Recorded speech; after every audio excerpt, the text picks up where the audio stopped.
Yeah, I would like to welcome you, all of you, to the stream 3 session. In the next hour, you will learn the key factors about the simulation use case 3, as it is defined and implemented within the set level project. There are 2 speakers additionally to me. One part will be presented by Marzena Franek, who is a researcher from Bosch and is responsible for the camera sensor model implementation in the set level project. Further, Philipp Rosenberger will present another part of the presentation, who is a research associate and a PhD candidate at Technical University of Darmstadt, and he is responsible for the development of object and reflection-based LiDAR sensors in sensor models in set level project. So let's start. Today's agenda for the presentation of simulation use case 3 in short SOC 3 will start with the introduction and setting the context of it into the set level project. And in addition, explaining the stories, the user stories we have worked up till now. After the introduction, I will follow up with the details of specification in which the general configurations for the sensor-specific simulation environments will shortly be summarized. This set, the implementation, will be described in 2 subparts. First part of this is the user story specific simulation setup for our 2 picked up sensor technologies described in a block diagram. Second part is a general description of the tool specific implementations. The next point on the agenda is the demonstration of results, in which Marzena Franek and Philipp Rosenberger will explain the details of the model design, a detailed description of the used metrics, and simulation execution by a video, followed by the results for both sensor components. After that, we will take a look onto the achievements till now and an outlook for the rest of the project timeline in the chapter summary and outlook. At the end, we will have a Q&A part where we would like to get in touch with you by answering your open questions regarding the presentation. As introduced in the first of today's presentations, the simulation use case shall work as exemplary implementations of various project results and at the same time demonstrate several project goals. For example, the usability of relevant standards, especially regarding model integration and communication, and the application of a common development and documentation process. The SOC 3, as I will refer to it in the following, is specified as an open loop simulation for component tests and validation. Hence, it is intended to be part of the earlier development phase along of the V model, as depicted in this slide in the bottom. As shown in the slide before, the main purpose of the SOC 3 is the test and validation of components during development. As we are presenting here as well the midterm results of the simulation use case, the goals were defined to describe the expected midterm results. The first goal for our simulation use case is to ensure that different sensor technologies are working with the defined setup each by each, not in same simulation. Therefore, we are exploring stepwise different sensor technologies. Specifically, till our midterm event, the focus was camera and LiDAR technology, which we are exploring in 2 different user stories. Another goal for our simulation use case is the generalization of the simulation in such kind of a way that with the used standards, the simulation can be executed in any tool. Therefore, the specific goal for the midterm was the execution of simulations is working for DSpace and IPG tools. As part of the chapter demonstrations of results here, the figure is indicating which of the simulations we will show. For DSpace, the camera simulation, and for LiDAR, the IPG simulation. The specific simulation goals for each sensors technologies are the evaluation and application of different standards we are using to benefit from them, and as well to give feedback to the specific consortium which will further develop these standards. The use standards are OSI, OpenDrive, and OpenScenario. The last specification simulation goal is the simple verification and testing of the set level models for sensor components. We have now spoken about the simulation goals and the concrete location of SOC3 in the set level and V model. There we found out that the focus was on 2 sensor technologies till the midterm event. This already known, I would like to tell you something about the user stories for each sensor technology, which are the basic for all our development. For the camera component, we were focusing on the simulation of the effects of updating the optics and camera and imager for the edge detection algorithm, which is located inside of the signal processing function. To compare the results to a reference, as in the development process, the update camera sensor model is expected to be compared to a defined reference camera model, which could be as well a real camera. The specific test objective for this user story is to give an argumentation on the quality of the output images of the updated camera component. This should be done with the help of standard comparison metrics such as MSE, mean square error, RMS, root mean square error, PSNR, peak signal to noise ratio, and SSIM, structural similarity index measure, evaluated over the full length of the simulation. The other user story of the simulation use case is focusing, as already said, on the LiDAR component. For all the LiDAR component testing, the verification was the accuracy of object recognition and tracking. Therefore, the specific test object was set to use the metric for intersection over union and to compare the accuracy of the overlapping between 2 bounding boxes over the time. So after defining the user stories, let's have a look onto the resulting specifications and the vehicle setup. As already said, the focus of simulation use case 3 is the component testing. Because of this, we are interested in the output of the component, and therefore we use an open loop simulation without the head function and a loopback to the actuators of the ego vehicle. With this said, the simulation can be compared with a defined test environment where only the sensors are right positioned and the output of the sensors will be recorded during the drive and verified afterwards. Additionally, you see in these 2 pictures the position defined for our simulation for camera and LiDAR, as well and the internal defined ego vehicle coordinate origin. As well, you can find the ego vehicle size based on the 3D model, which is visualized here. Please also notice that both sensors are not planned to be used in one simulation, as we are having for each one user story.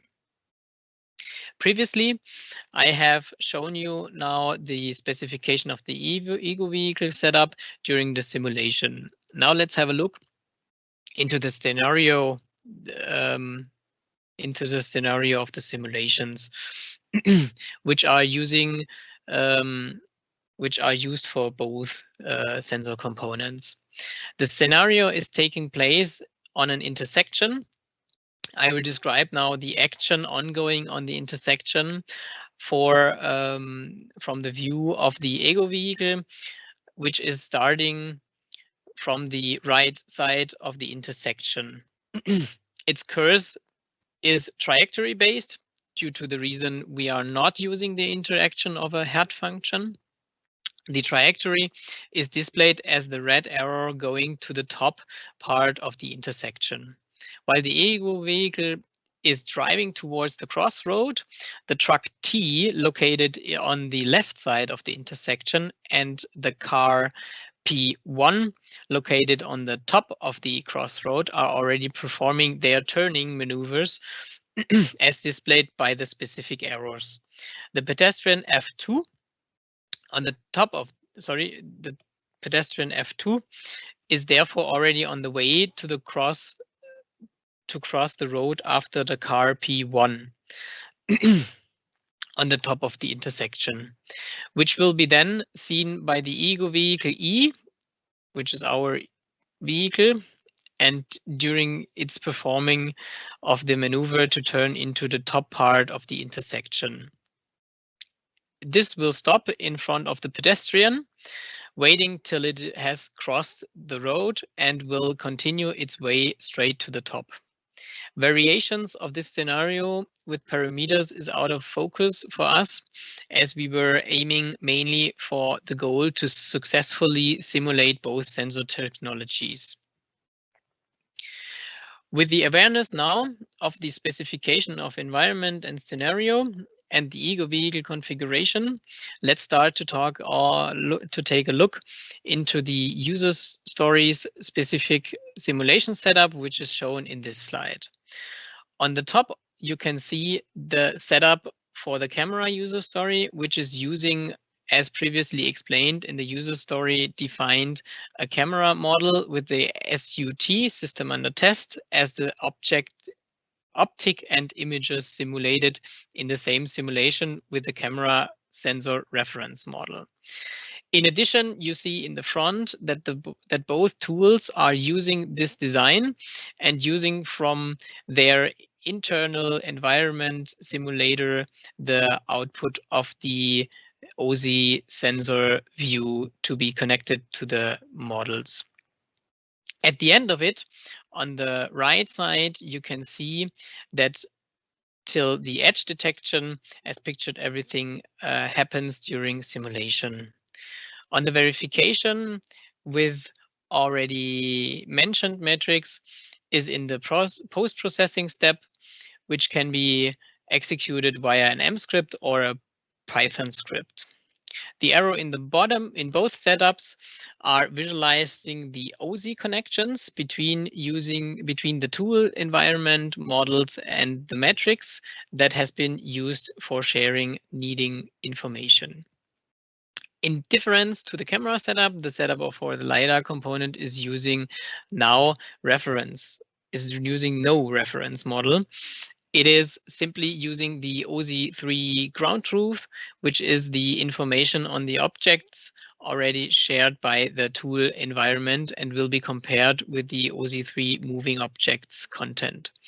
Both of these content is stored during runtime in the OSI log, which is then, as in the camera setup, used in the metric script during post-processing to evaluate the intersection over union. This script, there is only a M script.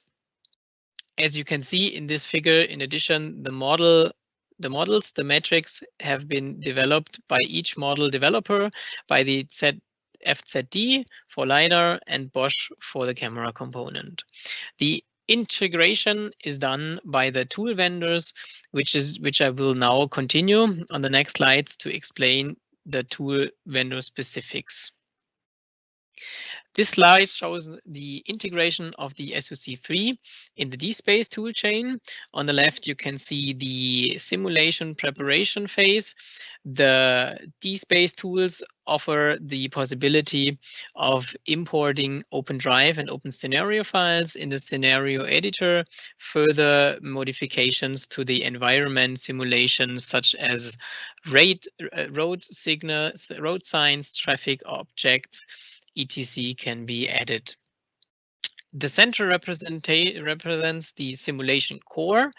Here, the DSpace models for vehicle dynamics, physical sensors, models and the possibility of connecting external components via standards such as FMI and OSI can be found.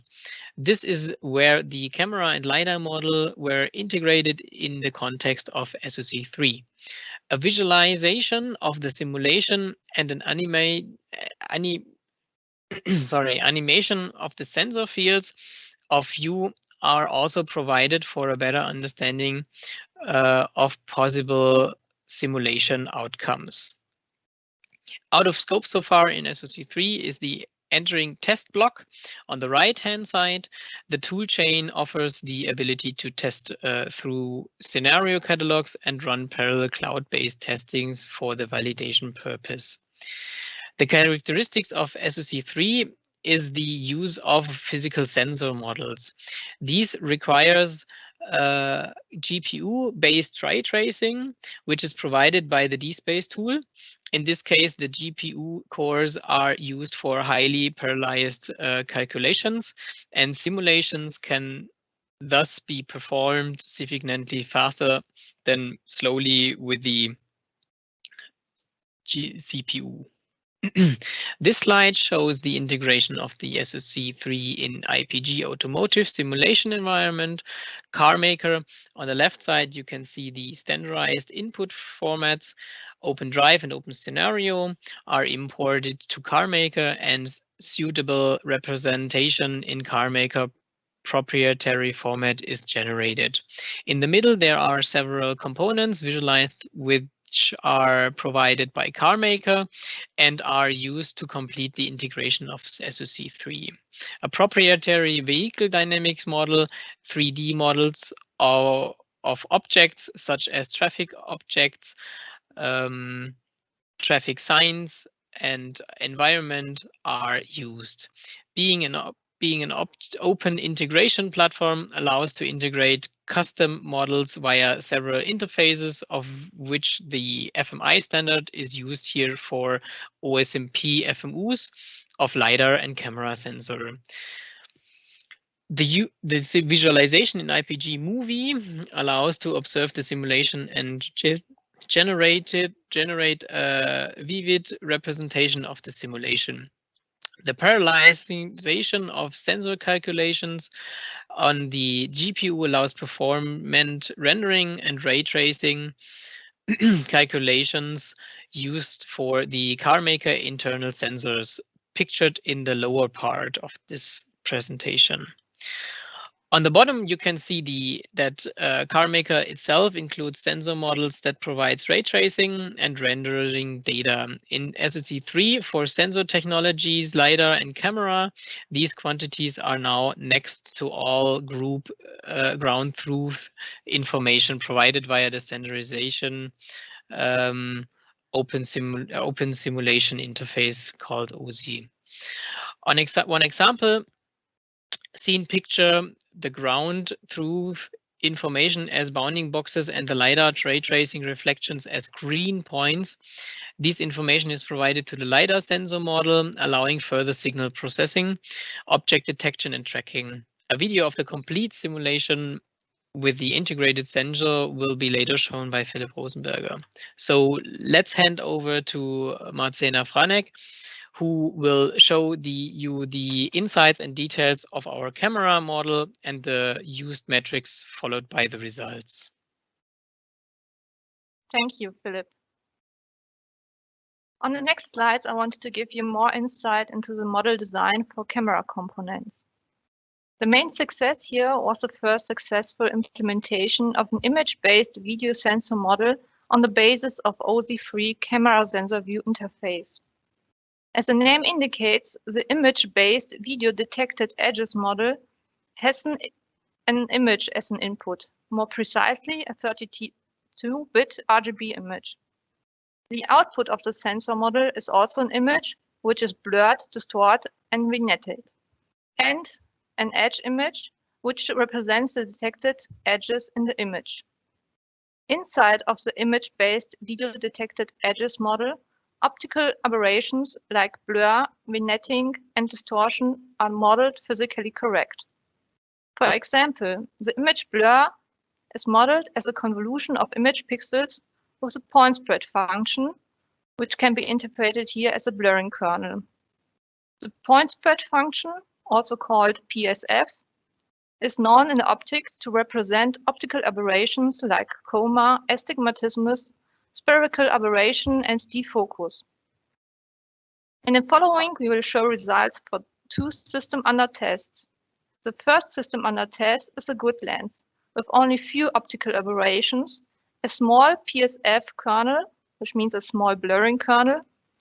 The image is not blurred, and the edges are clearly visible. The system under test 2 represents a bad lens, for example, an out-of-focus lens with lots of aberrations, a big point spread function, a huge blurring in the image, and the edges are not clearly visible anymore. Inside of the video sensor model, there is OpenCV Canny edge detector for the detection of edges. Next slide, please. To evaluate our camera performance, or camera model performance, we use standard metrics. The main idea here is to compare two edge images, the system under test edge image A and the reference edge image B. For this, we use the standard matrix MSE, the mean squared error, PSNR, the peak signal to noise ratio, and the SSIM, the structural similarity measure. The MSE is a normalized quadratic distance of A and B.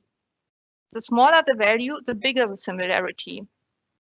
The PSNR is based on the MSE.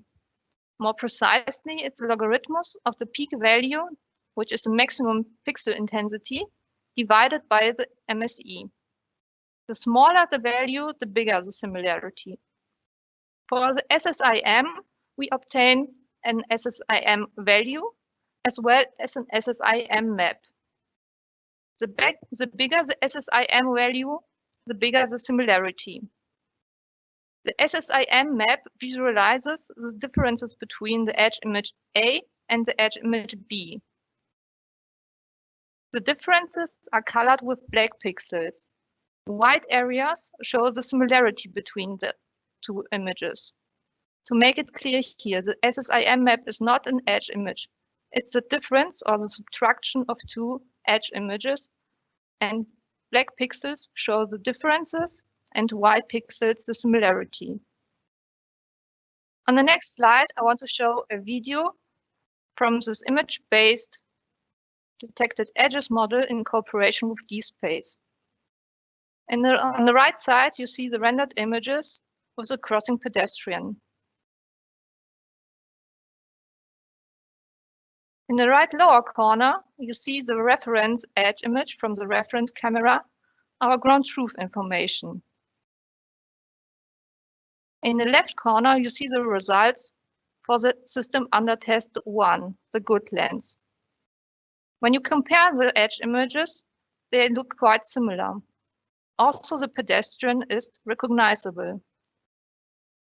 In the left upper corner, you see the system under test 2 bad lens. Due to the big PSF blurring kernel, edges are blurred and not visible here anymore. Also, the pedestrian is not clearly recognizable here. When you compare the edge image, when we compare the edge image from the system under test 2 with the reference edge image, you see huge differences. Here again, we see screenshots from the scene. On the left side, the reference images, on the right side, the system under test. We also provide here the MSE, PSNR, and SSIM values. These are the basis for the decision if the system under test fails or passes the test. Here, for example, the system under test 1 passes the test with OK. The system under test 2 fails the test.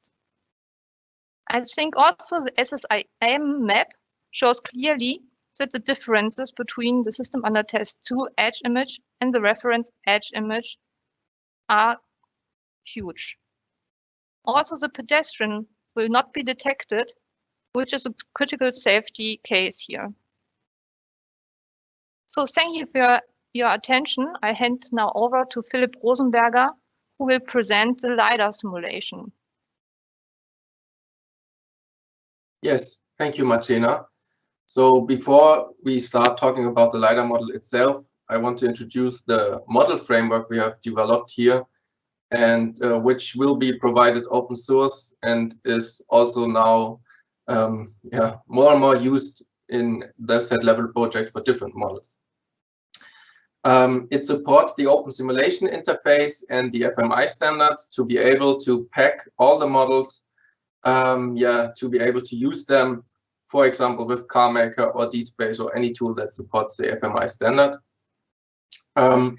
In this case, the input will be the sensor view in the OSI standard, which contains the ground truth, so the moving and stationary objects, but also, and this is special here because it's a reflection-based LiDAR model, the LiDAR sensor view. The first part of this modular framework, which is divided in several so-called strategies, is the detection sensing strategy, which contains the effects of the LiDAR sensor system of beam divergence, multi-echo per beam, the peak detection process itself, the intensity calculation of the peaks, and, for example, the echo pulse width detection. You can see under the blocks, you always see some representations of the different data that is provided from the different model parts. So it starts with the raw signal, and then the output of the detection sensing block are already the LiDAR detections, so mainly known as point cloud. If you simulate more than one LiDAR sensor on one car, then you need a fusion block, which is also transforming the LiDAR detections into the vehicle coordinate system, and the output is then the logical detection data, which has been developed here in the project. And this logical detection data goes then into the first part of the object detection process, which is called segmentation. There, the detections are sorted to the objects, and the following block is then the object tracking, which is, in this case, the system under test component. So when we talk here about component testing, the tracking block, this is representing this component. It contains object detection, the dimension calculation, the poses estimation, velocity estimation, and the occlusion effect on the object list takes place here. Okay, and besides that, we can also output the data not only to the OSI log, but also to, for example, CSV files, which is done by the last strategy, and this is also used for visualization, which will we see in the next slide. And here you see one picture of the simulation. On the left side, you see the IPG CarMaker, where the reflections are calculated by ray tracing, as already mentioned. And on the right part of the picture, you see the ARVIS visualization in ROS, where you can see in grayscale the input of the model, so the reflections from CarMaker, and the output of the sensor model part that calculates the detections in color scale. And we focus in this use case on the occlusion, and therefore we took this picture. Sorry, one slide back. Bit too fast. We took this picture to show you that occlusion takes place in this scenario, as you can see, for example, partly occlusion of the car by the truck, and also occlusion of the pedestrian, which is the task for the component under test. So to go more into detail into LiDAR modeling, the effects that are modeled will be presented shortly. At first, as we are using ray tracing in the tool and getting the reflections, we are doing this in oversampling.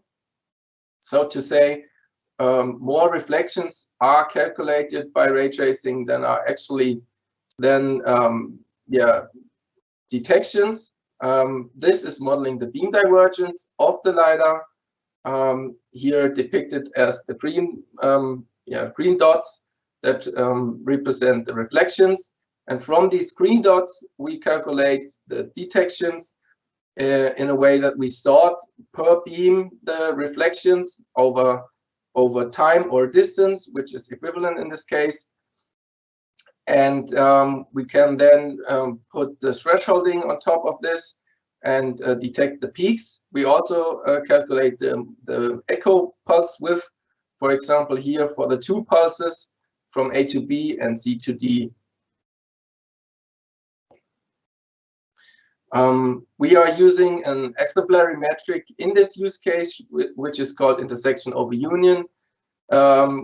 In this case, we took it as it is very nice first metric. Nevertheless, you could apply more and have to apply more, which we will see in the results later.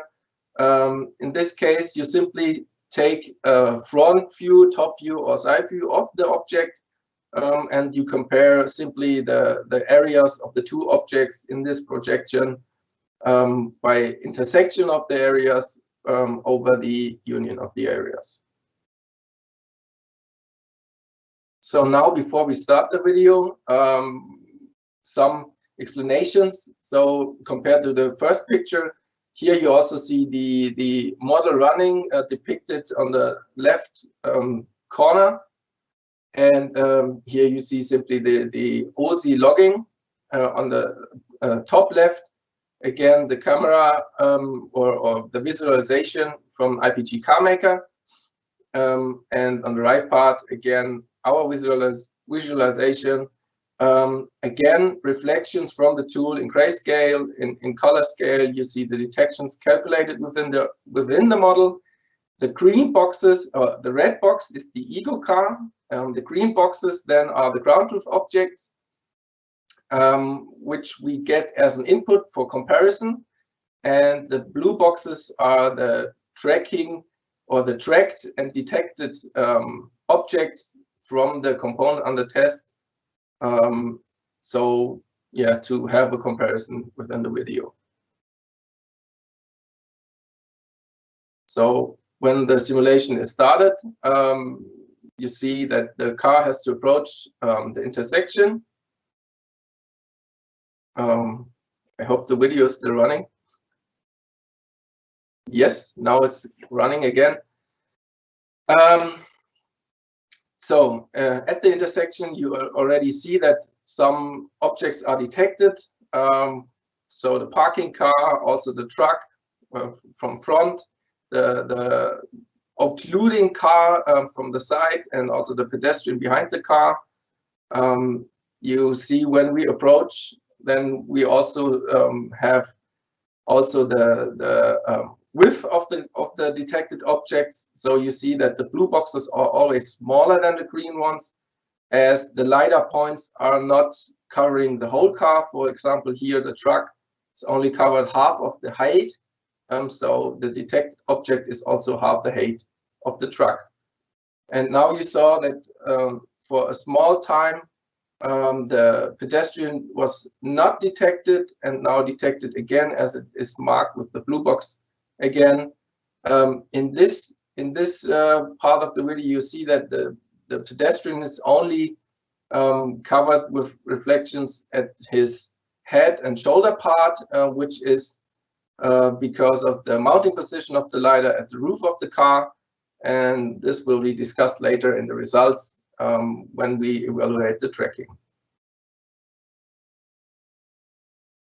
So first results, we will see for the moving car. So this is the front view, the side view, and the top view, which will be always provided for all objects.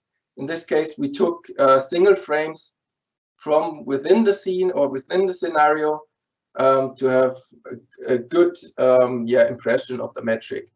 In this case, you see that both areas, so the detected object area and the ground truth object area, are quite similar. Also, the orientation of the car, which is content of the top view, is detected quite well.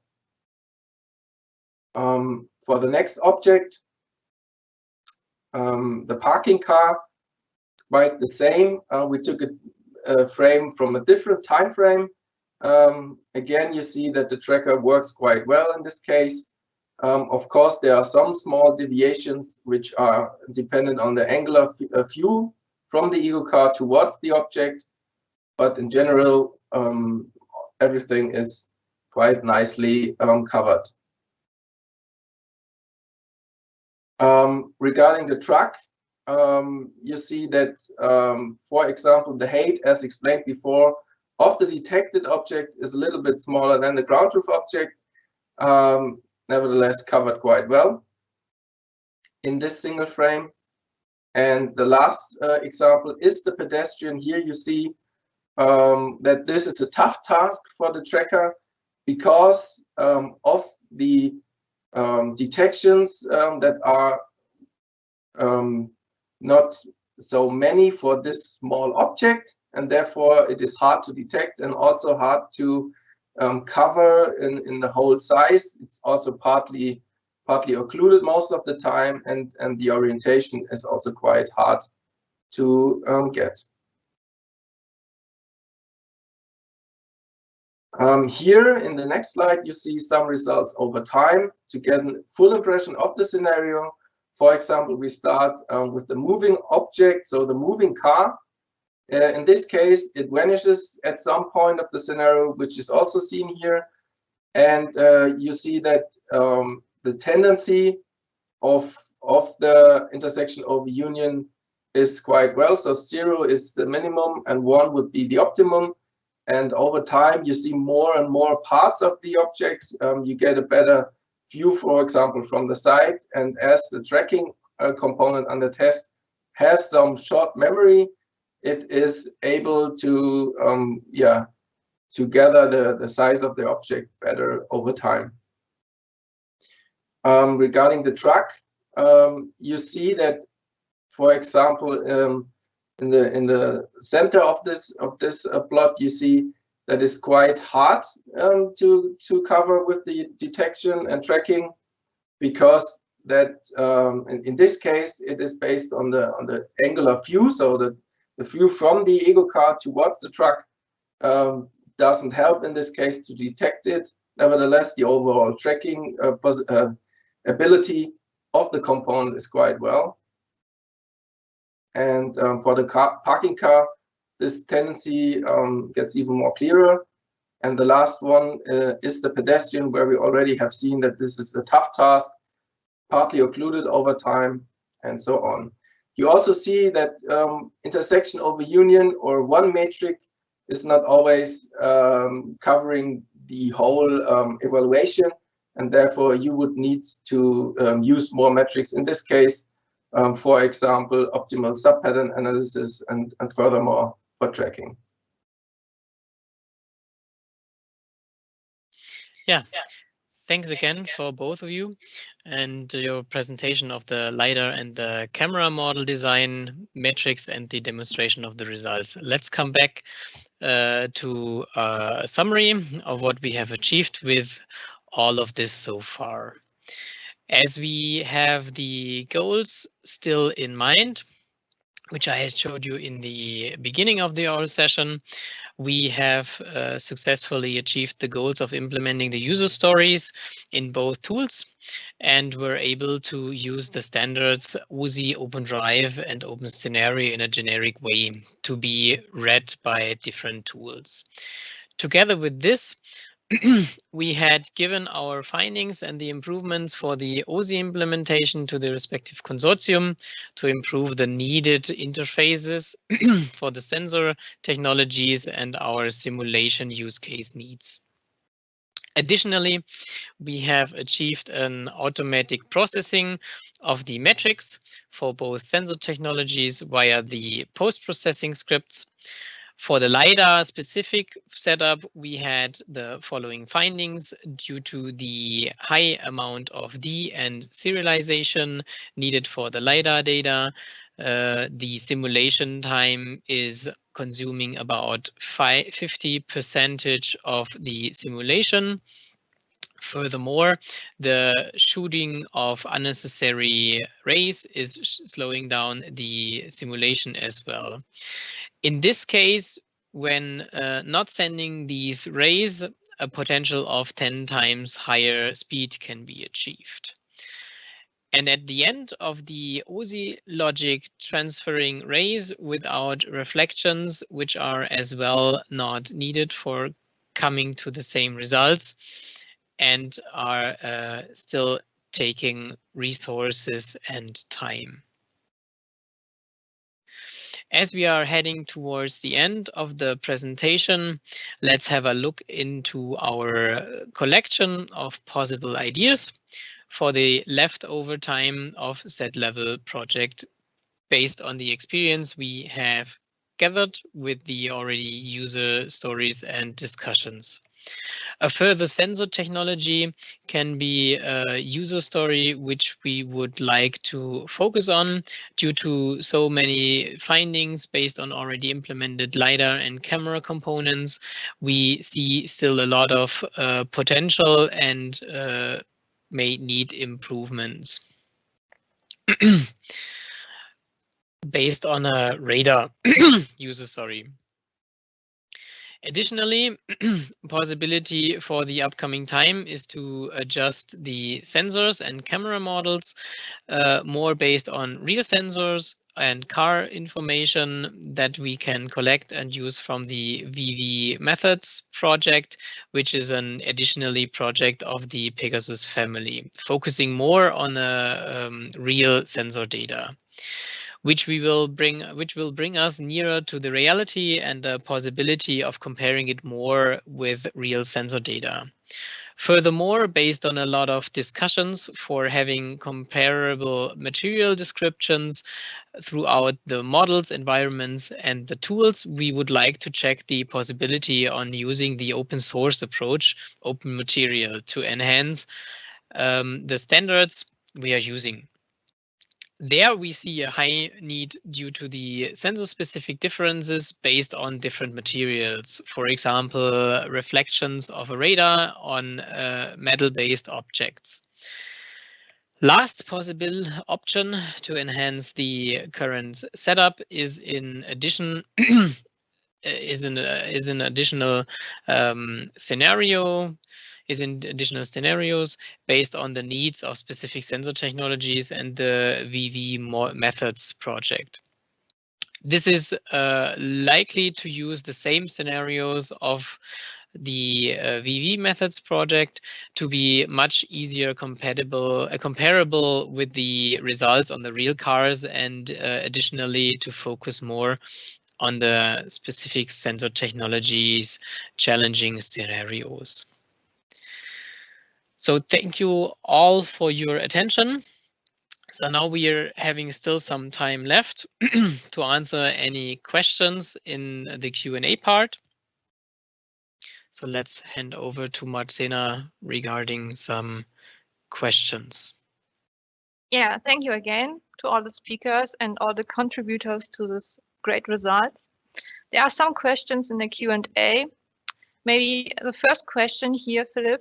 What were the challenges during the implementation of the simulation use case 3? There are several challenges due to the different physical basis for all the used sensor technologies in the ETAS use cases. For our focus based on camera and LiDAR sensor, we had the challenges in general to first of all align on a common definition and language regarding technical specifications due to different technical levels of all our participants in the Z-level project.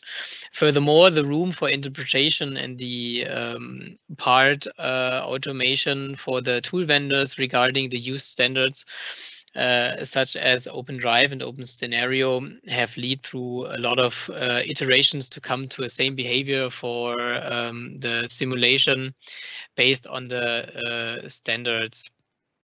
Regarding this, we had therefore the possibility to feedback such kind of great learnings into the standards.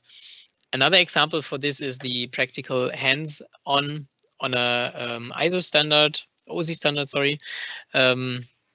And one specific challenge we had faced regarding the LiDAR sensor component was to provide the proprietary interface of the ray tracing interface inside of our architecture of the simulation use case 3. Okay, thank you. Here's now a specific question for the LiDAR model. Is it open source? Can an FMU of the model be shared? Yes, I will take over this question. Yes, so it will be made available right after this halftime event. So for example, the framework itself will be made available, and also the LiDAR model will be available then as one package. Yes. Okay, Philipp, again, a question. In the LiDAR example, the pedestrian was detected even though this seemed to be occluded by the truck. Can you elaborate on that? Yes, I can. Actually, this is because we are using ray tracing, and some of this infinitesimally small rays seem to find their way through the truck. So the truck itself is not modeled as a block, but really in his detailed 3D. And for this reason, the rays find their way through. Also, it could, for example, happen, which is not the case in this one, but it could also happen that rays go through windows, for example, of the models. So could be two possibilities. In this case, is simply because the geometry is so detailed that it allows some of the rays to go through. Okay, thank you. There's a question, I think, to the video sensor model. Is the world environment from IPG or DSpace photorealistic? Are there results from when any on-road recorded frames are given as input to the models? So maybe I can answer this question. There's no recorded frames as an input to the models. And the meaning of photorealistic is not really defined. But we are improving the quality of the rendering also through the discussion for this open materials in the next time. So I think we will approach a photorealistic in the future. Okay, there's also a question to the meaning of component. So when we say component, what can we imagine this to represent? Referring to the open loop simulation of a component mentioned on the slide with the V cycle diagram. I don't know who wants to answer this question. Yes, I can take over. So the component in our use case, for example, for the LiDAR, the component is the detection and tracking part of the LiDAR sensor system. So it takes the detections and has to detect and track the objects. So this is software. For the camera part, I guess, Marzena, it was the optic. So a hardware part of the camera system. So I would say we chose two completely different parts of these sensor systems just to show that components could be hardware or software or combination. In this case, yeah. Correct, thank you. There's one question again. How can you export the simulation and ground truth data used as inputs for the performance metrics?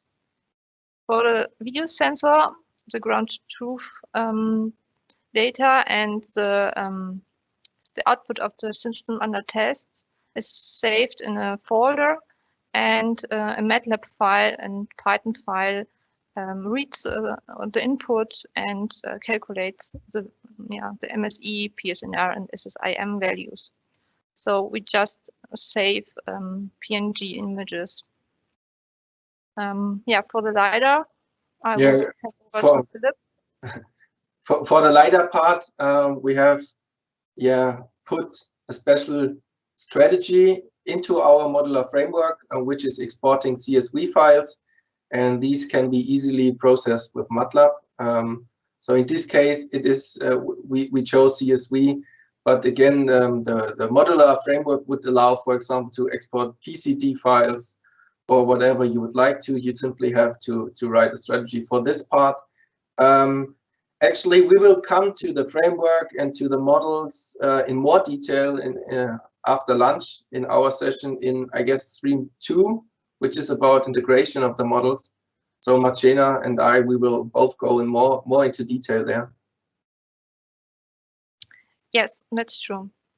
I think that was everything. There are no questions left in the chat.